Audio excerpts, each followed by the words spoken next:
Hey YouTube, I'm back. Yeah, I know I always say that every time I come back, but I'm back again, and this time it's on an iPad. Yeah, that's right, iPad Air 2, my first Apple product. And it's pretty sick. I gotta say that. I mean, not sick in a bad way, sick in a good way.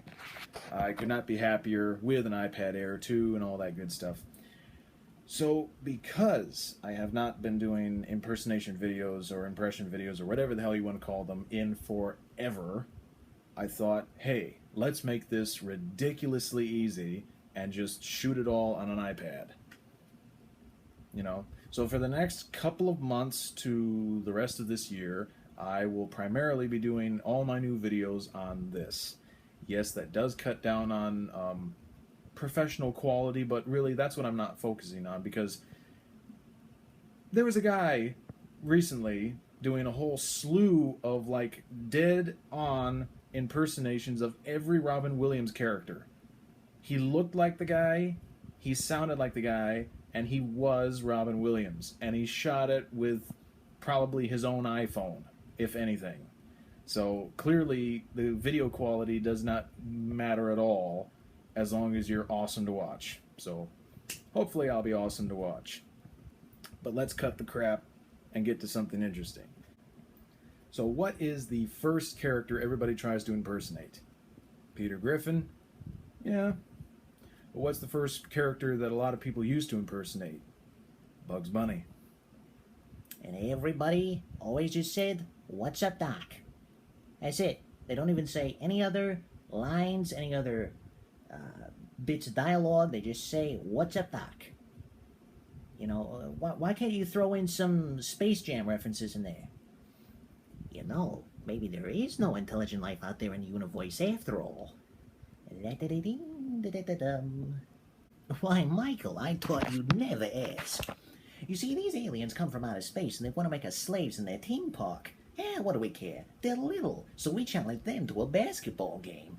But then we find out they're not so little, they're huge! We gotta beat these guys because they're talking about slavery. They're gonna make us do a stand-up comedy, the same jokes every night for all eternity. We're gonna be locked up like wild animals and trotted out to perform in front of a bunch of lowbrow, bug-eyed, fair-headed, human-challenged aliens. And what I'm trying to say is, we need your help! Yeah, sorry, I can't really explode in a scream just because of surrounding neighbors and such. So had to cut it there. But you see what I mean? Not a whole lot of people do that. They just do the "What's up, Doc" line and leave it at that. And that's a little lazy. Because you know what's interesting? I'll give you a couple of pointers here. When you do an impersonation of any character, oftentimes what can happen is if you just do one line of a character, you can sort of perfect that line until it sounds awesome. And it just might. You might sound great, you might sound dead on, you might even sound like indistinguishable from the original person with that one line.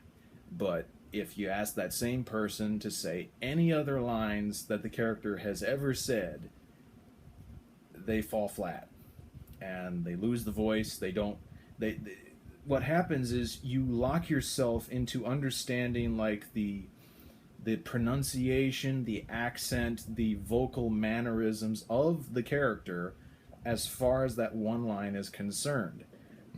And then if you ever have to say anything else with that voice, you don't really understand how other words are supposed to be pronounced. You kind of lose what the rest of his vocabulary and this character's speech pattern would be, speaking any number of things. So what I would encourage each and every one of you to do out there who wants to be a voice impressionist or even just an actor in general, practice with much longer lines, like a couple of paragraphs even, and perfect that. Because if you can say a couple of different paragraphs in a particular voice, then you just might be able to say anything. If you're doing only one line or a catchphrase or maybe even just a sentence, then you're going to have very little context for how to say anything else in that one voice. And this is true of all voices and all characters you could ever do. If you limit yourself to one line or one catchphrase, you will never truly understand how to speak in that character voice for anything else. So that's a good tip to keep in mind if you really legitimately want to practice this sort of thing.